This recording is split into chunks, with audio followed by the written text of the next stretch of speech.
They called it the Final Ultimatum. A shimmering projection of the Galactic Council's High Arbitrator hovered above the ruins of what once was Sydney.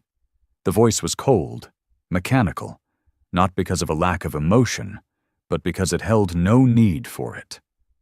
That voice had judged thousands of species. Billions had surrendered before Earth even understood what was coming. You will lay down your arms. You will dismantle your militaries. You will submit to council assimilation. Resistance will result in orbital purification. The broadcast lasted 2 minutes. All major cities heard it. Every screen, every device, every language translated instantly. And after it ended, Earth just smiled. Not because we were ready. Not because we had fleets to match theirs. Not because we had weapons that could burn stars or soldiers that never slept. No. We smiled because humanity had spent its entire bloody history preparing to be underestimated, and the galaxy had just made the biggest mistake in its history. The man standing in the command center of UN Ground Resistance Command was General Marcus Vane, a scarred, bitter veteran of too many wars. Not the clean kind either. Jungle wars, urban warfare, losing friends in alleyways and pulling triggers in collapsed buildings. He'd seen the worst of people, and that's what made him perfect. He stood silent as the council's message ended. The room around him was dead quiet. Then a junior officer near the back whispered, "They don't know what they just did." Marcus didn't look away from the screen. His voice, low and gravelly, finally broke the silence. Number, they don't, but they will. Humanity's response was broadcast 6 hours later. A single feed, no graphics, no music, just one camera in a dimly lit room. General Vane stared directly into the lens, expression blank, eyes hollow from decades of war, the kind of man who looked like he'd already buried everyone he ever cared about. "You come here thinking we'll bow, that we'll do what the others did, that we'll fall into your little empire like good little pets. But we're not them. We're the worst decision you'll ever make." He leaned in. "We've killed each other for centuries. You think we'll hesitate with outsiders?" No threats, no demands, just a promise. The council laughed. Literally, their comms leaked a session where representatives mocked Earth's primate bravado. To them it was cute. The backwater species had barked. Now came the part where they got put down. They sent a fleet. Not even a big one, just enough to bring Earth to heel.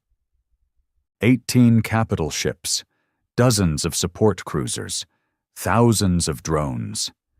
They began atmospheric descent over Europe. London, Berlin, Warsaw, all set for occupation. Then they hit the Krakow trap. It started with Earth's satellites blacking out, not because of jamming, but because humanity shut them off. Voluntarily. On cue. That's when the Council ships lost orbital GPS. Earth's network went dark. Deliberate chaos. The first detonation was silent. Space doesn't carry sound. But when the mine laced with Earth-made tungsten rods slammed into a cruiser's underbelly at Mach 25, it turned the ship into confetti. The others tried to scatter, and that's when every damn country on Earth launched their non-existent kinetic payloads. See, humans didn't build massive fleets. We built traps. While the Council flexed with glowing armadas and exotic plasma cannons, we buried tungsten rods, railguns, EMP missiles, and orbital shrapnel in orbit and underground silos, silent for years, all waiting. 6 Council ships fell in 20 minutes. The rest tried to retreat. We didn't let them, not because we were stronger, but because Earth doesn't forgive threats. We don't forget ultimatums. And when you give us a reason to fight, we don't stop. As the last cruiser went down in flames, Vane stood once again before the world's only active feed. He didn't smile. He didn't boast. He just looked at the camera and said, "You told us to surrender. We heard you. This is us smiling." The Council wasn't afraid. Not yet. They were annoyed. The First Fleet was a message, not a war force, a warning slap to an unruly child. The fact that Earth had swatted that hand away didn't instill fear, only confusion. Species didn't fight back. That was the whole system. Since the Council formed over 10,000 years ago, subjugation had become a routine, not a war. Diplomacy first, pressure next, then one fleet, two if needed. If any race ever resisted more than that, they were burned down, archived as a failed integration, and the galaxy moved on. But Earth was a variable, a wild card, a problem. And problems don't get tolerated in galactic bureaucracy. They get erased. So they sent another fleet, bigger this time.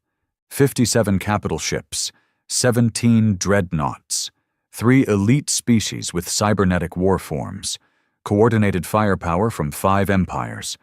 Their official term for the deployment was Operation Compliance.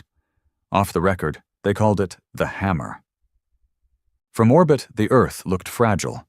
One green-blue marble spinning in void. No interstellar gates, no outer colonies, no real space presence. Just a few orbital relics, junk satellites, and space stations so primitive they still used rotation for gravity. And yet Earth had bloodied the first hand that reached for it. The new fleet didn't bother broadcasting. No warnings, no demands, just targets, coordinates, timelines. Their objective was complete planetary suppression. But in a war room buried 4 miles beneath what used to be Denver, Earth wasn't planning for survival. They were planning for pain. General Marcus Vane stood in front of a cracked whiteboard littered with scribbles, pins, and magnetic counters. Every wall buzzed with dim screens. Officers were positioned at workstations, many with caffeine jitters and unshaven faces. The room stank of metal, sweat, and stress. No one had slept in 2 days. "Run it again," Vane said. A woman in a patched black jacket tapped the console. "Estimated entry in 22 hours. Orbital deployment within 6 dots. Another voice, deeper, older. "Targets?" "They're coming for cities. Big ones, hard and fast. Berlin, Tokyo, Cairo, and they're not landing this time. High-altitude bombardment, EMPs, vacuum imploders, plasma saturators. They're going to soften us before they try boots on the ground." Vane didn't react. Not with panic, not with anger. He'd seen worse. The room waited for his orders. "Let them come." Silence. Then a smirk from one of the younger officers, the kind of smirk men wear when they know they're about to fight dirty. Humanity's greatest weapons weren't ships or lasers or numbers. It was cruelty, patience, the kind of tactical thinking born in mud, trenches, and jungles where you learned to shoot someone not where they were, but where they'd be when they screamed. We were about to show the galaxy what asymmetric warfare really looked like. The attack began at 0430 UTC. A blinding white lance of energy incinerated the skyline of Johannesburg. A second tore through Tokyo's southern district. Air turned to plasma. Buildings melted. Screams died in milliseconds. 3 minutes later, the EMPs hit. Across the globe, power grids collapsed. Satellites died. Civilian tech went dark. But the military systems? Still humming. That was step 1 of Operation Whiplash. Fake the collapse. The Council expected panic. They expected chaos.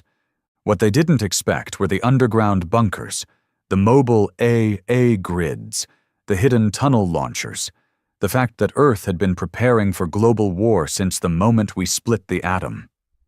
When they started their descent, our skies didn't go quiet. They lit up. From beneath forest canopies, frozen lakes, and mountain ridges, Earth launched its first wave of retaliation. Not nukes, Too primitive. Too wasteful.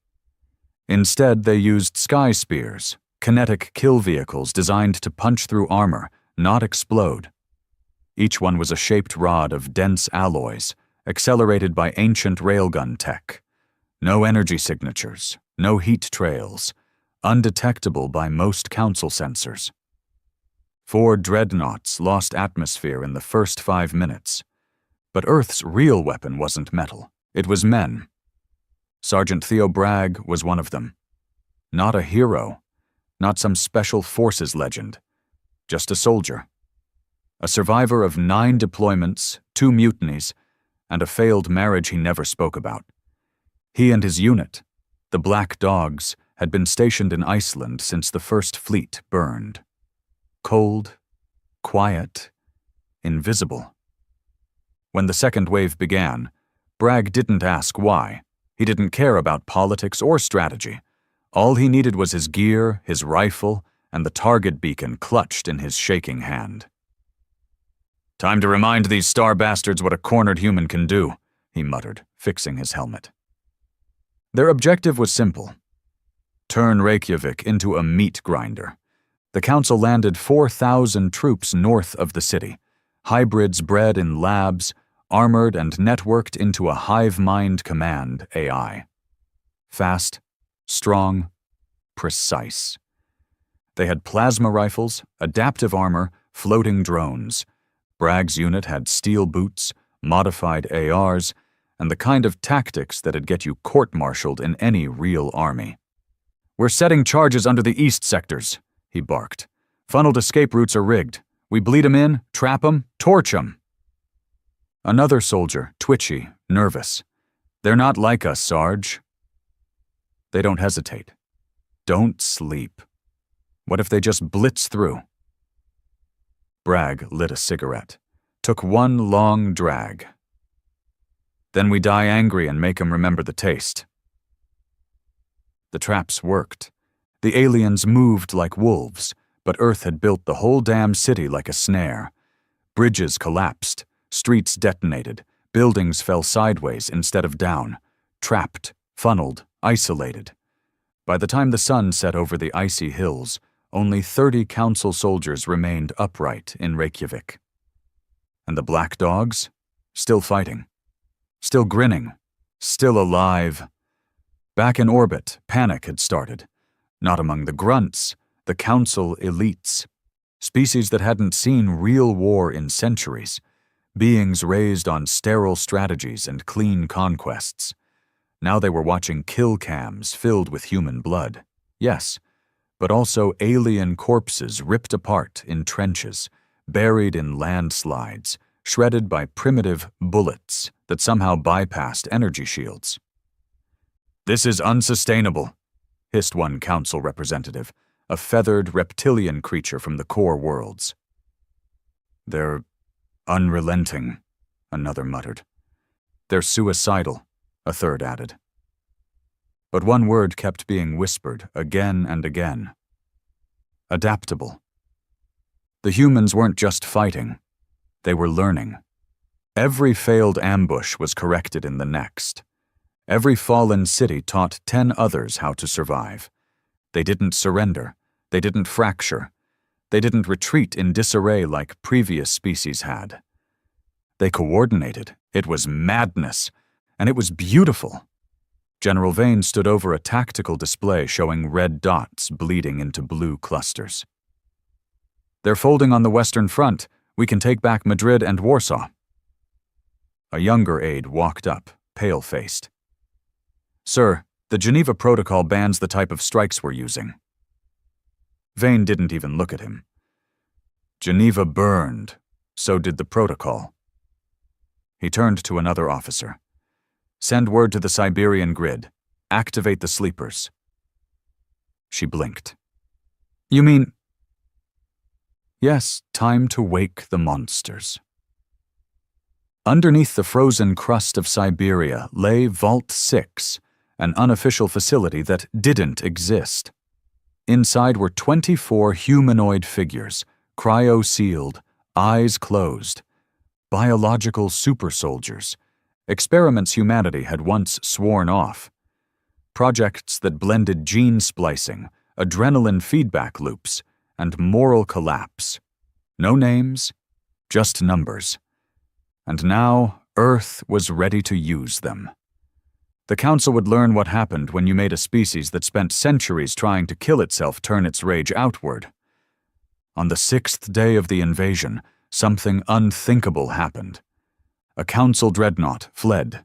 It broke formation. No orders, no coordination. It just turned and fired its sublight drives, bolting into deep space. The feed was intercepted. Its commander, a silicon-based creature named Hithrex, screamed into the void. "They're not a species, they're a disease! They don't stop! They don't stop!" He was right. By then, Earth had lost 30 million lives. Entire cities were gone. Yet humanity didn't cry for peace, didn't beg for help. They buried their dead, loaded their rifles, and sent messages across every radio band. You brought the war. Now choke on it. From the slums of Mumbai to the forests of Quebec, from the deserts of the Middle East to the ruins of Manhattan, Earth unified under one creed: fight, burn, bleed, win. Humanity wasn't the apex because of technology. We were the apex because pain was never the end for us. It was where we began. Above the clouds, in the Council's flagship Veraxis, the High Arbitrator finally realized the truth. This wasn't a war, this was a mistake, and they had no idea how to fix it. There's a moment in every war when the tide shifts, not because of numbers or weapons, but because of fear. And for the first time in over 10,000 years, the Galactic Council felt it. Fear, not of extinction, but of humiliation. That a backward, divided, barely spacefaring species from a single gravity well planet had made their entire galactic structure look like a joke. And humanity wasn't done. Not even close. They'd tasted alien blood, and it wasn't the first time humans had gotten drunk off vengeance. In orbit, the surviving Council ships pulled back into what they called strategic containment. But every ship commander knew what it really meant. Retreat. They masked it behind phrases. Tactical regrouping. Redeployment. Atmospheric reevaluation. But Earth wasn't buying it. General Marcus Vane stood over a table littered with shattered hard drives, maps, and old photos of cities that no longer existed. A bottle of whiskey sat near his hand, untouched for now. He was watching drone footage, shredded alien corpses across scorched fields in Kansas, Council gunships burning in the Rockies, and resistance fighters dragging hybrid bodies behind supply trucks in Mexico City.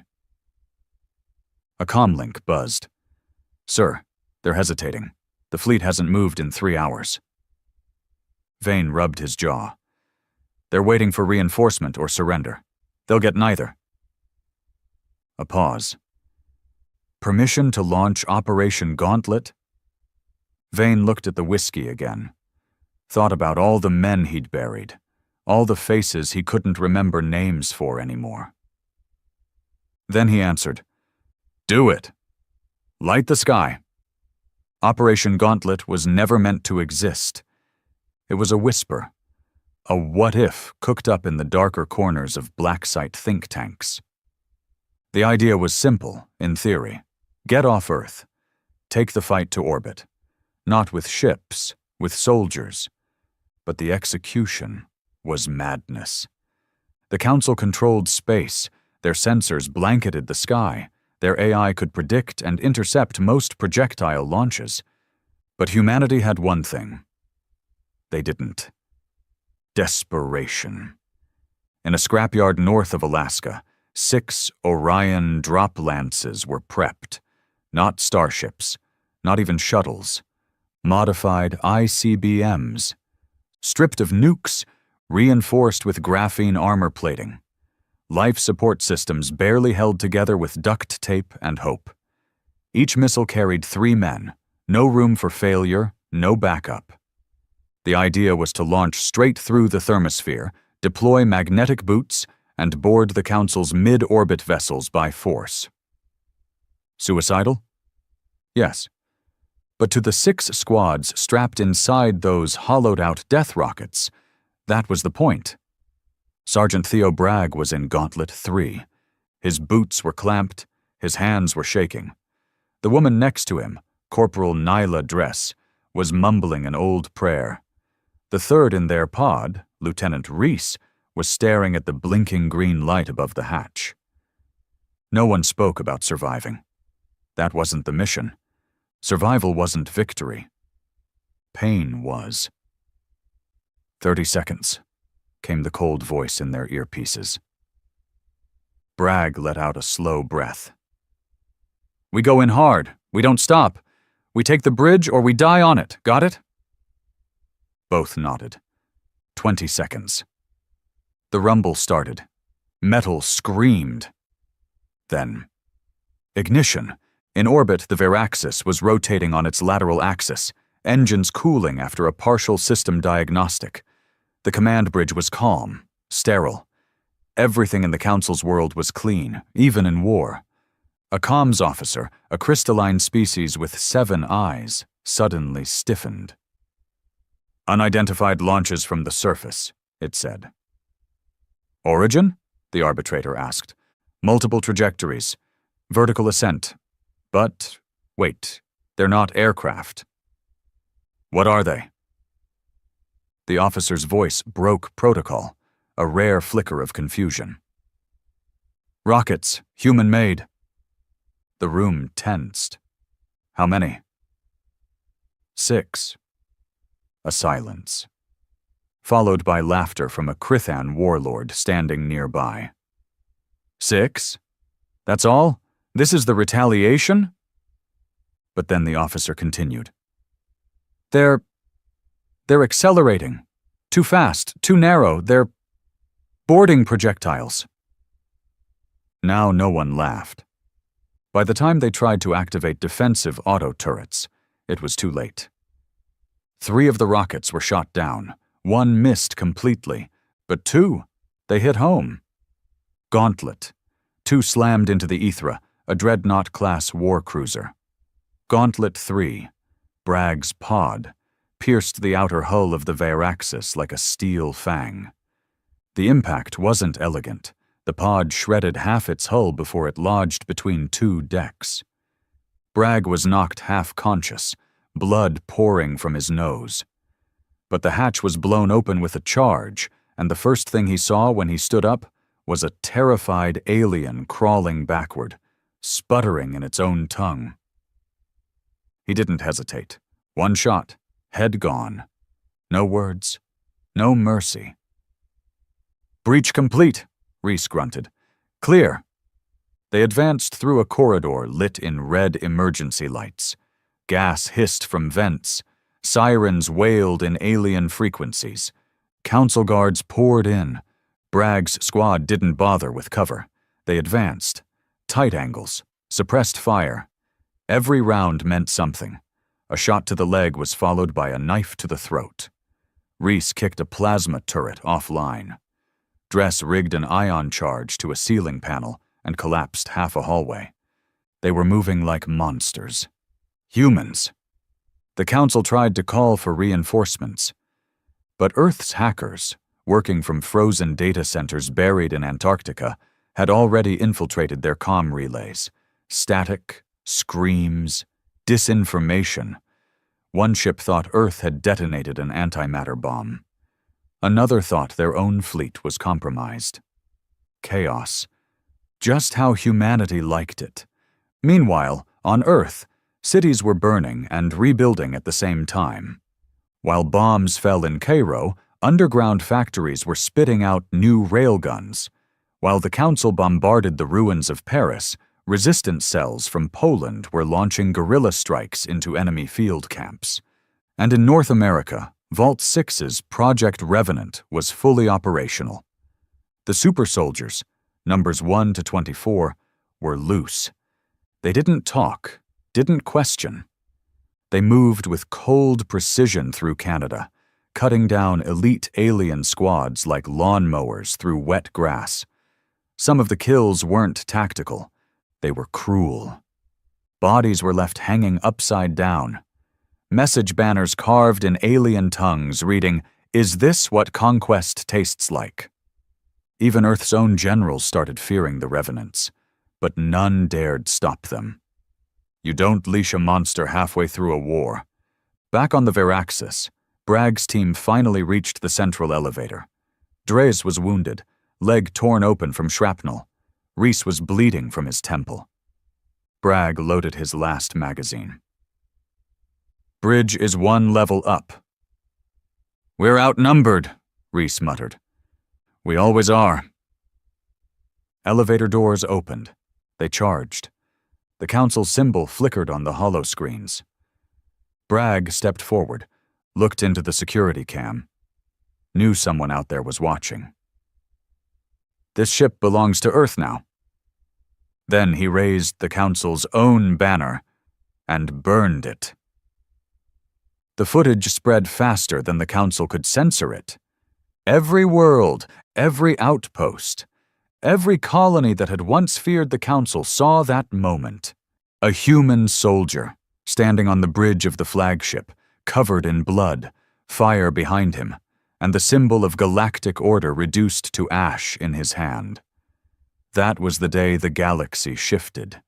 Some planets started questioning the council, some started rebelling, and others started listening to Earth's broadcasts, because Earth wasn't offering peace. It was offering freedom, and that offer was paid in blood.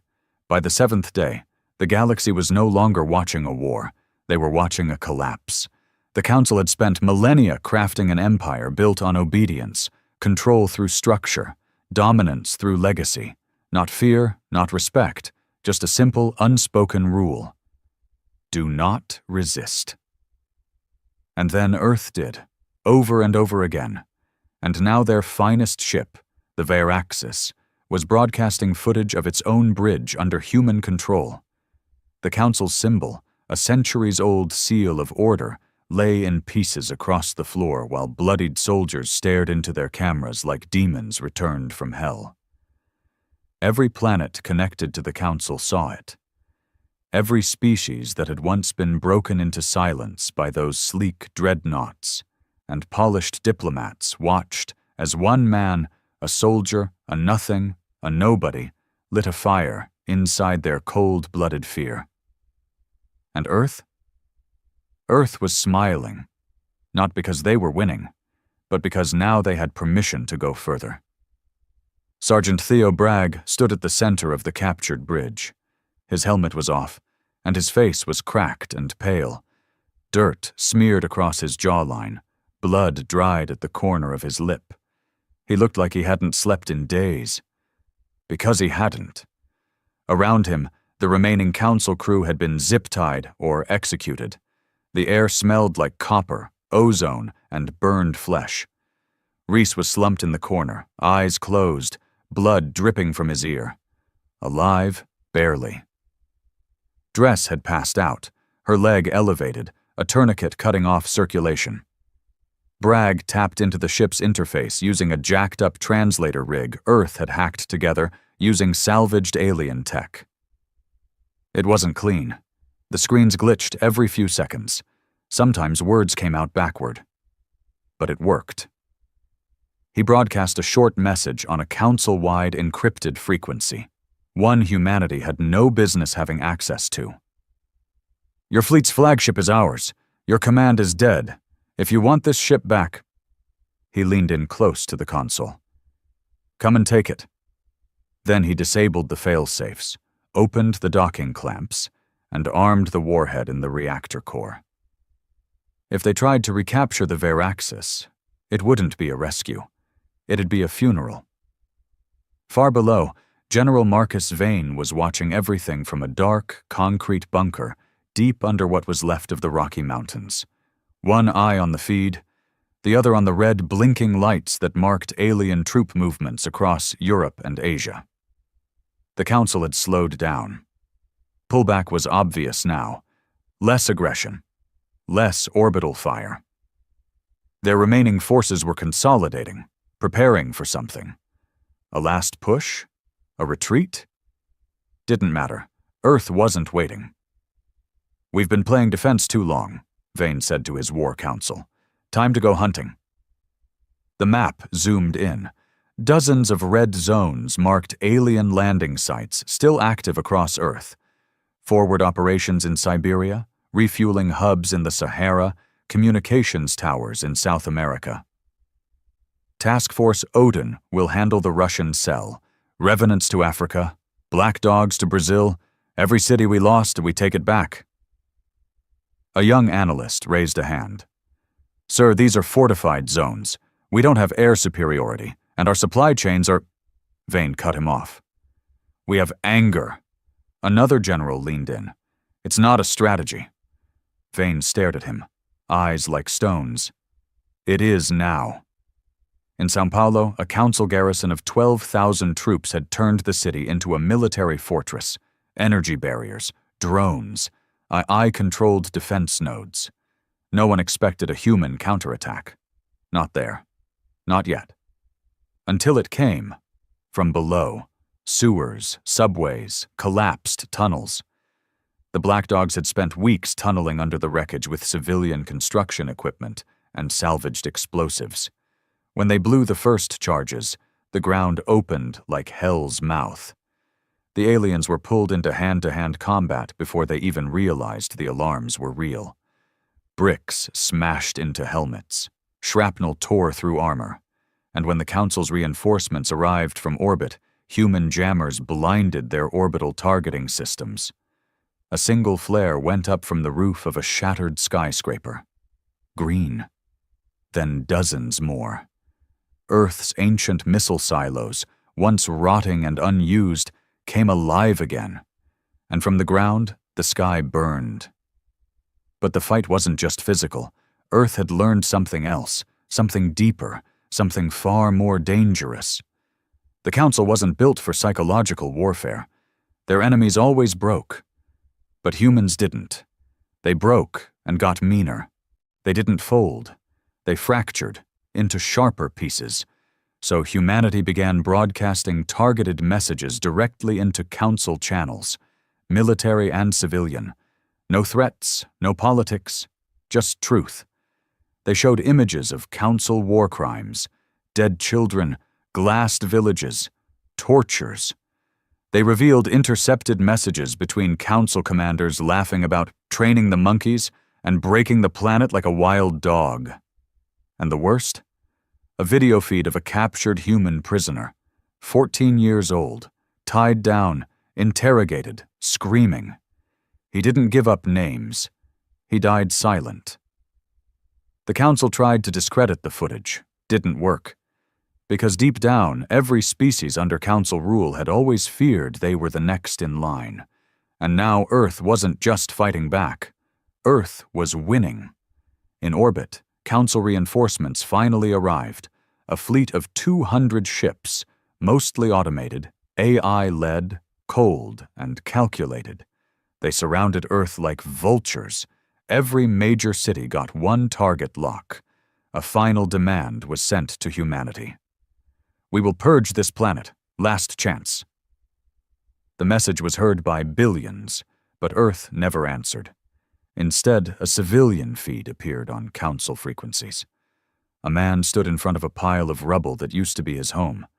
His wife's body was half buried behind him, blood down his face, a shotgun in his hand. He said nothing. He just spat at the camera and walked away. That was Earth's answer. So the Council prepared to fire. But before they could, the Veraxis moved. The flagship, controlled by Bragg's barely functioning squad, drifted slowly into firing range of the Council fleet.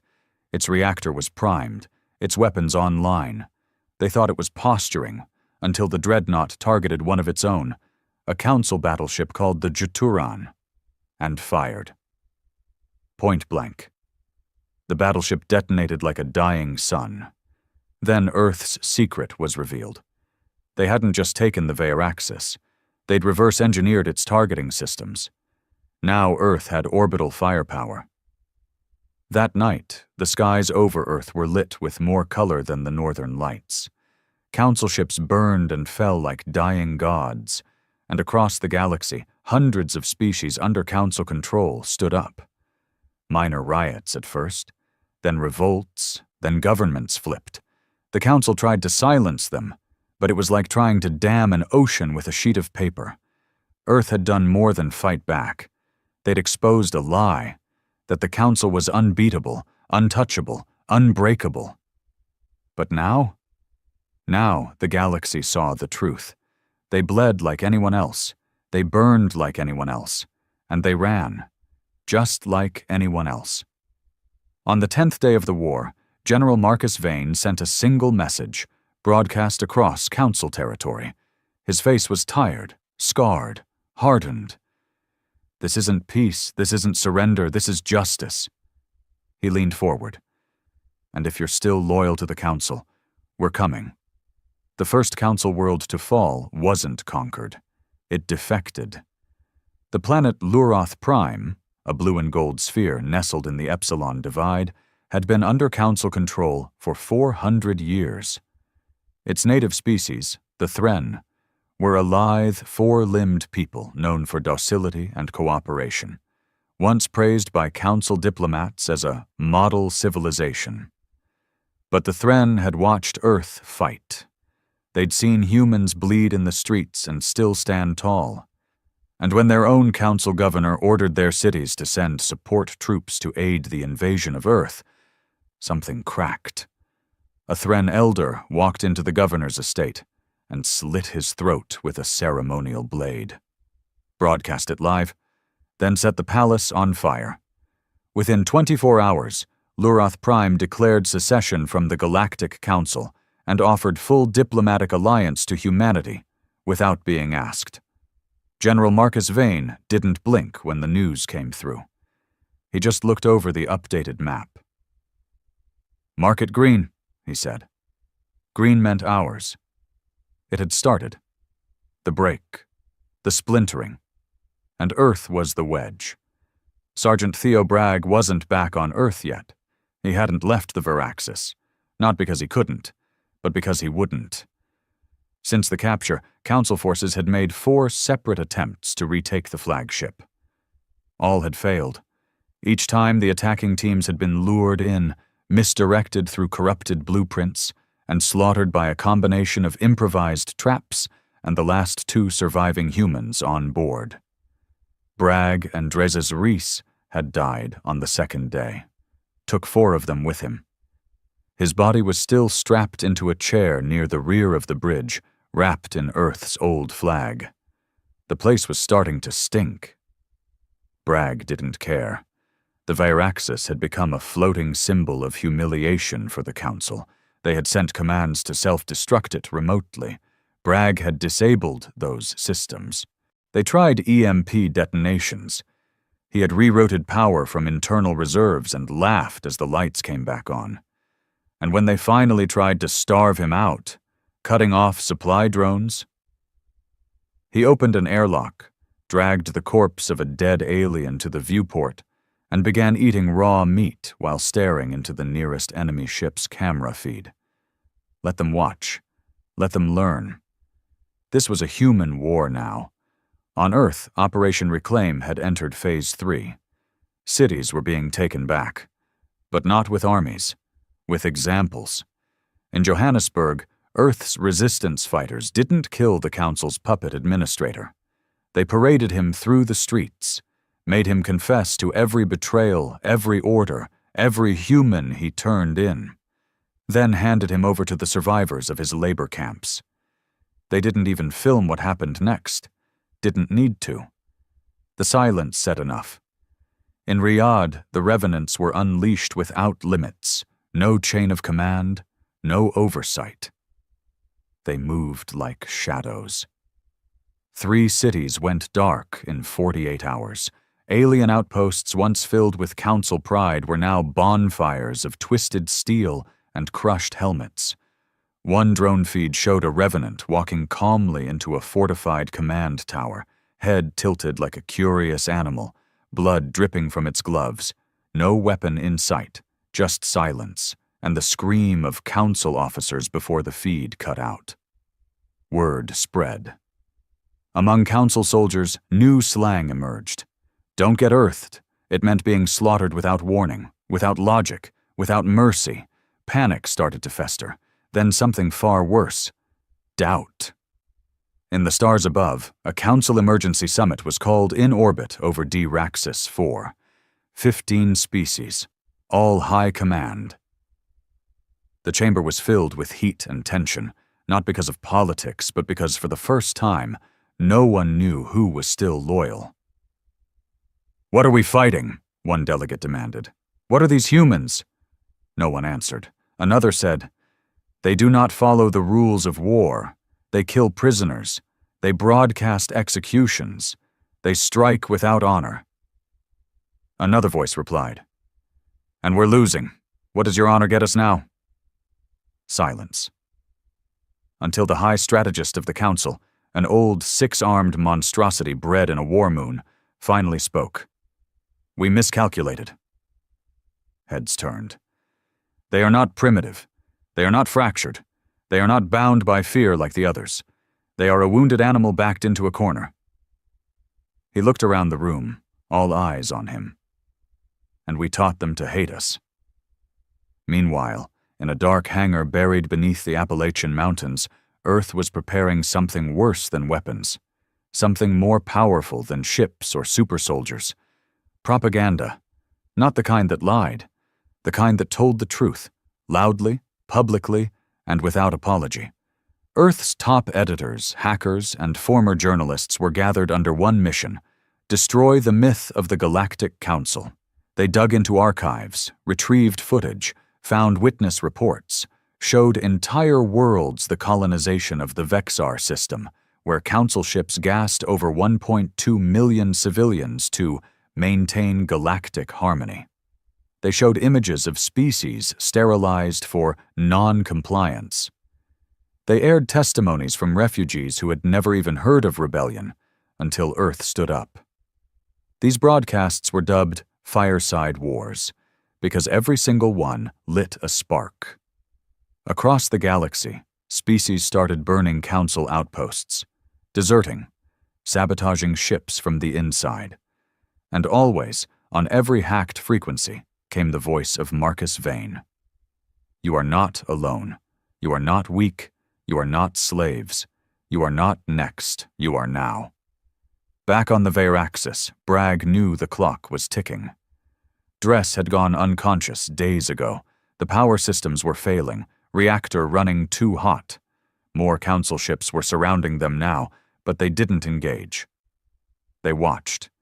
He had one last message to send.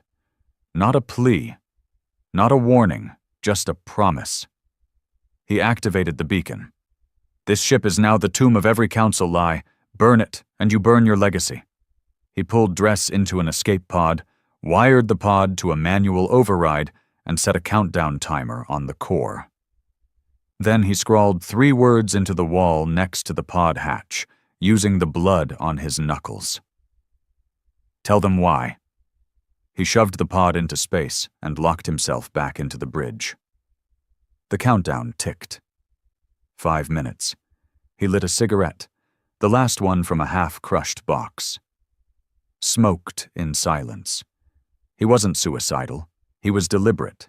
This was the cost. This was the coin. Humans didn't just win wars with strength. They won with sacrifice. And 5 minutes later, the Veraxis, symbol of the Galactic Council's invincibility, exploded in a burst of white light that cracked the void like a god's funeral. The escape pod drifted for 13 hours. It was picked up by an Earth salvage ship called the Banshee's Mercy.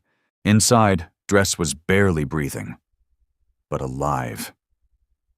In her hand was a small data drive, Bragg's final message. It wasn't sent to Earth. It was broadcast to the galaxy. Every screen, every ship, every station, one video, just Bragg's face, half-burned, eyes alive with fire. "You can't conquer us. You can't cage us. You can't understand us. We're not here to join your council. We're here to end it." And he smiled.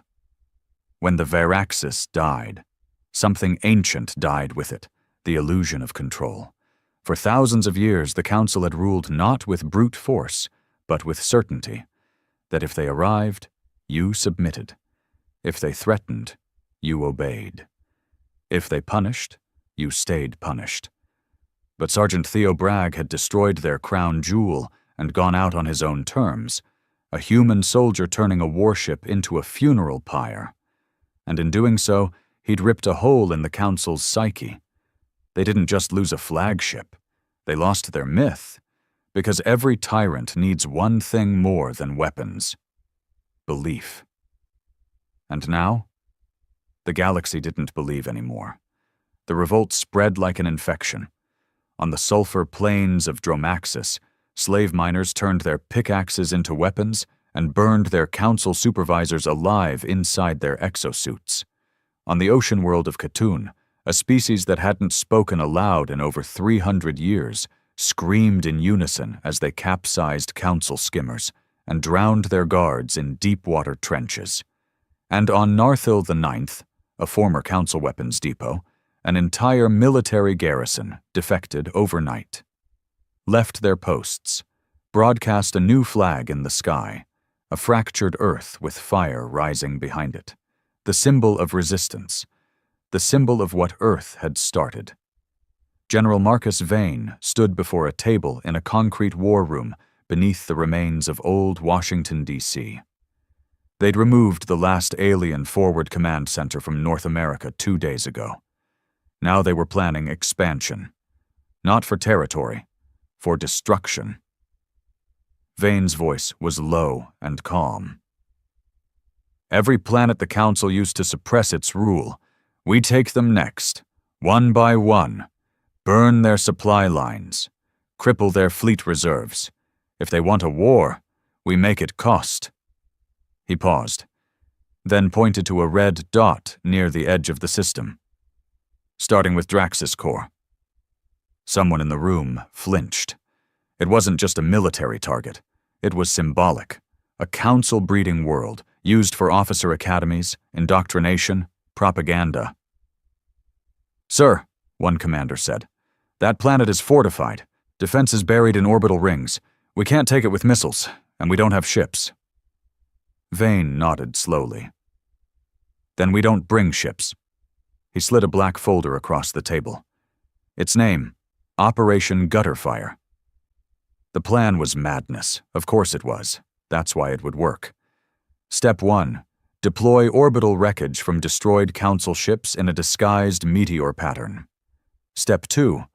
Hide troops inside the wreckage. Step 3. Crash the soldiers into the planet under the guise of debris. Not land on the world. Invade it from orbit like falling knives. No dropships, no fanfare. Just human steel inside burning husks of alien metal. Silent until it was too late. The teams selected for Gutterfire were not elite. They were worse. They were the unwanted, former convicts, dishonorably discharged, too unstable for command, too violent to let go.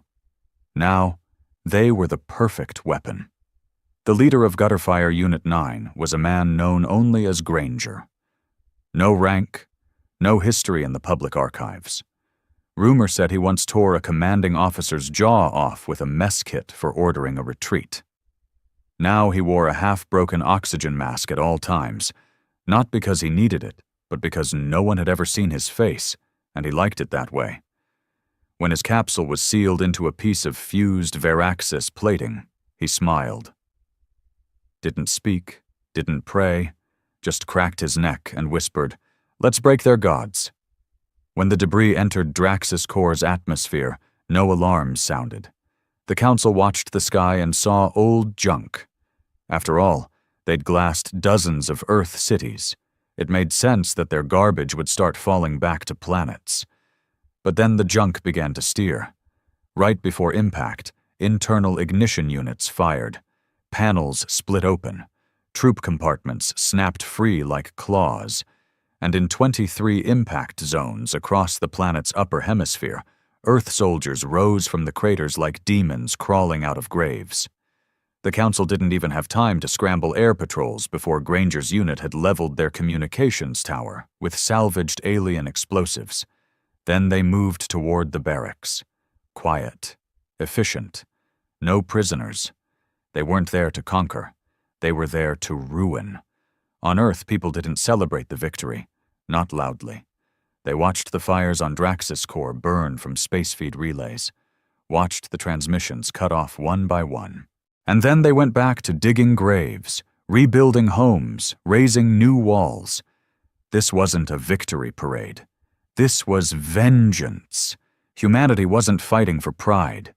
They were fighting because no one else would have spared them. Now it was their turn not to spare anyone.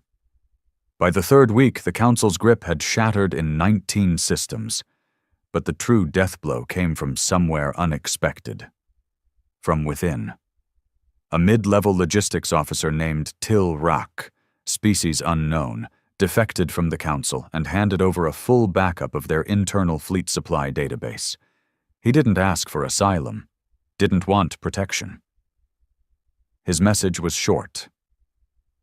I watched my planet die under your guns. You told me it was for peace. Now I will help them burn you. The files revealed the locations of every major Council refueling station, every hidden outpost, every unregistered forward base, and, most importantly, the exact coordinates of the Spire, the true heart of the Galactic Council, not public, not ceremonial, the real command center, buried inside a hollow moon, shielded by a gravity distortion field, untouched for 11,000 years. Earth had its target. General Vane stood before Earth's first orbital shipyard, still under construction, half-patched together with scrap and fire-hardened welds. The workers stopped when he arrived. He looked up at the half-built cruiser above him. Burnt steel, jagged lines, an engine that screamed rather than hummed. And then he said the name out loud for the first time. The Bragg. It would be Earth's first interstellar assault vessel, and it wouldn't be beautiful. It would be angry. Back on Draxus Core, Granger's team had finished their work. Nothing left to burn. The academies were ash. The propaganda towers crumbled. The children of officers had been evacuated. Some units said they'd let them go. Others didn't. No one asked questions. Granger stood at the top of the former Spire of Harmony, now shattered in half, and broadcast to every planet still loyal to the Council. This is what happens when you raise your children in palaces built on bones. We're not asking for surrender. We're offering extinction. The galaxy had changed. Fear didn't live in alien minds anymore. It lived in Council hearts, and in dark corners of the void, where new species once prayed for mercy, they now whispered one word with hope. Earth. There was no more doubt. Not in the stars, not in the Council, not even in the dark, cracked corners of alien war rooms where species once scoffed at Earth's defiance. Now they feared it. Because Earth didn't fight like a military. They didn't operate by rules or doctrine or fleet formations. Earth fought like a thing wounded so deeply it forgot how to die. And in its place, a fire had grown, hungry, patient, intelligent. Worse than rage. Purpose. The Council's death wasn't an explosion. It was a slow bleed. In the past 30 days, humanity and its allies had crippled 61 forward operating bases, intercepted 13 fuel convoys, and publicly executed 4 captured Council generals, streamed directly into the entertainment feeds of their own citizens. Not one human asked for forgiveness. Not one message ended with mercy. In fact, the only words repeated in every broadcast were, "We remember everything." It was never a war cry. It was a curse. At the edge of known space, the Spire sat like a forgotten god. The true heart of the Galactic Council, a buried moon wrapped in stealth tech energy distortion, and ancient shielding systems that not even their best engineers fully understood. For 11,000 years, no enemy had even seen the spire. Now Earth was coming for it. The newly finished battlecruiser Bragg, scarred, uneven, rage-forged, was loaded with every last piece of tech humanity had stolen, re-engineered, or improvised from its enemies. No polish, no finesse, just killing potential in steel form.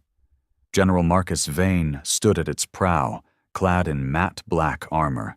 No insignia, no medals, nothing to mark him as a man who'd led the greatest military comeback in galactic history. He didn't need to look like a legend. He was the reason legends existed now. The spire wasn't undefended. They had expected a strike eventually, and they were ready. Or so they believed. 39 council ships formed the last ring of defense. Not AI-controlled anymore, not automated, manned. They had learned too late that humans broke machines, and so they'd turned to their own people. But people were softer than they remembered, and humans didn't come alone. They brought others. The first ally to arrive was the Larothi rebellion fleet, cobbled together, ugly, and wildly unstable. But they were free. Next came the Thren, then the exiles from Narthil 9, then splinter units from 6 other species long thought too beaten to resist. Not organized, not trusted, but present. They didn't come because they loved Earth. They came because Earth gave them the courage to hate again, and hate is fuel when hope is lost. The battle began not with an attack, but a question. Vane sent a final message to the Council, broadcast directly to the Spire. You asked us to surrender. You glassed our cities. You executed our people on live feeds and laughed. Now we ask you one thing. Do you still believe you're in control? No reply. Just target locks. Vane smiled and gave the order. The Bragg fired first. Not plasma, not lasers. A mass driver cannon, repurposed from an asteroid-piercing drill, now weaponized with depleted uranium slugs the size of cargo trucks. It wasn't elegant. It was obliteration. The first Council cruiser didn't explode. It caved in, twisted like tin under the pressure of a god's hammer. The Larothi fleet charged next, flying low and tight, sacrificing shielding for speed. 2 were hit by Council fighters. 4 made it through and began dumping reactor cores into the enemy hulls. A tactic stolen from Earth. Self-detonation over surrender. Human pilots followed behind in armored dropships, slugging it out with capital ships like they belonged in the ring. And then, through the carnage, came the signal. The Revenants had landed. Operation Pale Night had begun. Vault 6's remaining super soldiers had been launched via high-velocity rail pods, drilled directly into the spire's outer structure like hypersonic nails. 20 pods, 20 monsters. They came through the walls, covered in concrete dust and blood, tearing apart the first line of guards in under a minute. The Council's last elite units, the Echelon Guard, met them in the central corridor. The fight was brief. Bodies were not removed. They were displayed. Every Revenant carried a blade, not because it was effective, but because fear bleeds better when it's personal. In a chamber at the top of the spire, the last true Chancellor of the Council sat still, watching the war feeds collapse one by one. He didn't speak, didn't pray. He just stared at the final image of Earth's flag, crude, imperfect, fire-lined, and whispered, "We should have ended them when they were still animals." His last view was a human face entering the chamber, mask cracked, eyes feral. The Chancellor raised a hand. The human raised a knife. That was the end of the Galactic Council. But Earth didn't stop there. Not yet. Because victory, to humans, isn't just the end of an enemy. It's the lesson burned into the bones of history. They didn't rebuild the spire. They pulled it apart, one steel beam at a time, melted its systems, erased its archives, flooded its tunnels, and in its place they left a crater, marked with nothing but a slab of stone, carved in every galactic language. No gold, no ceremony, no claims, just one line. Let this be a warning to the next empire. Back on Earth, Vane walked alone through the ruins of what used to be Chicago. No cameras, no speeches, just broken streets and memories buried in rubble. He lit a cigarette, sat on the edge of a collapsed parking structure, looked up. No more ships overhead. No more threats. Just sky. For the first time in history, the stars belonged to humanity. Not through exploration, not through trade, but through the one truth no one had dared say before Earth bled. The galaxy doesn't respect peace, it respects pain. There were no parades, no anthem played from orbit, no fireworks over a united Earth. Because this wasn't that kind of victory. The war was over, but what came after wasn't peace. It wasn't unity. It was reckoning. And no one felt it deeper than General Marcus Vane. He didn't return home. He didn't even know if he had one. After the collapse of the Galactic Council, humanity stood on the edge of something they'd never had before. A galaxy that feared them. Not respected. Feared. And like all men who had seen too much war, Vane understood something no one else wanted to admit. Fear doesn't last. It rots. And then it grows teeth. In the months that followed the destruction of the Spire, Earth didn't rise into a golden age. They rose into an empire of ghosts. 1,000 broken allies now looked to them for protection, for power, for structure. Earth gave them none of that. Instead, it gave them a warning. The humans didn't rebuild the Council's systems. They dismantled them, one by one. Every taxation node, every surveillance grid, every compliance AI gone. They didn't want to replace the empire they'd burned down. They just wanted to make sure no one ever built one again. Sergeant Theo Bragg's name became legend, not because he survived. He didn't. But because the image of his blood-soaked smile staring into the Council's flagship camera lived in every rebel ship, every cracked screen, every campfire story told on liberated worlds. The man who spat in the face of an empire and lit it on fire. They said he died without screaming. They said he died grinning. Whether it was true didn't matter. The idea of him was enough. And ideas like that? They don't die. The revenants weren't decommissioned. Earth didn't know how to unmake them. Some disappeared into the outer systems, rumored to be hunting down Council war criminals in deep space. Others returned to Earth and were never heard from again. The ones who stayed didn't speak, didn't salute, didn't sleep. One stood at the crater where the spire used to be and didn't move for 47 hours. Then he walked into the darkness of space without a suit and vanished. No one followed. No one asked. You don't question the things that win your wars. You just try to survive them. And what about Earth? The people? The ones who didn't fight but lived through fire? They did what humans always do. They kept going, built with what they had, loved who they could, hated what they remembered. Some cities returned, some never did. There were children now, some born in bunkers, some born in silence after the orbital strikes. They'd never seen a council cruiser, never seen their skies filled with death. But they knew, because Earth didn't hide its scars. It tattooed them into the stone. Every city had a memorial wall. But they weren't for the heroes. They were for the forgotten. The names with no bodies. The screams no one recorded. The ashes that never made it home. In the ruins of Sydney, there was one such wall. And that's where Vane went, 1 year to the day after the war ended. No guards, no officers, just a man in black standing beneath the names. He wasn't there to be remembered. He was there to remember.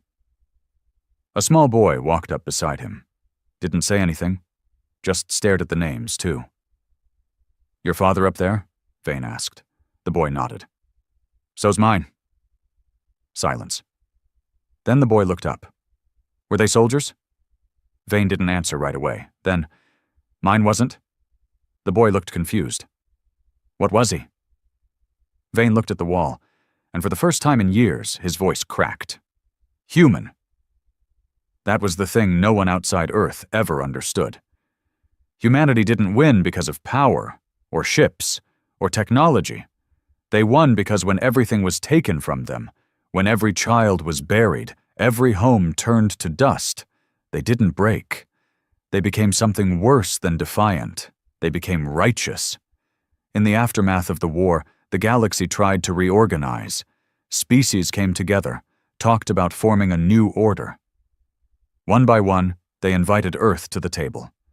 One by one, Earth declined. We've seen what happens when power sits too long in one place. Build something new, but don't ask us to rule it. Some respected the answer. Some didn't. Some whispered behind closed doors. Humanity is too dangerous to remain free. And that's when Earth did something no one expected. They opened the archives, released every war file, every internal feed, every torture, every name of every alien officer who signed off on an execution or a planetary strike. And they made it clear, we have no empire, but if you ever try to build one again, we will be your end. Again. In deep space, far beyond mapped lanes, a small probe drifts. It plays one audio loop on repeat, in every known language, the last message of humanity's war. You came for us with arrogance. You called us animals. You demanded surrender. And Earth smiled. If you come again, we'll smile harder.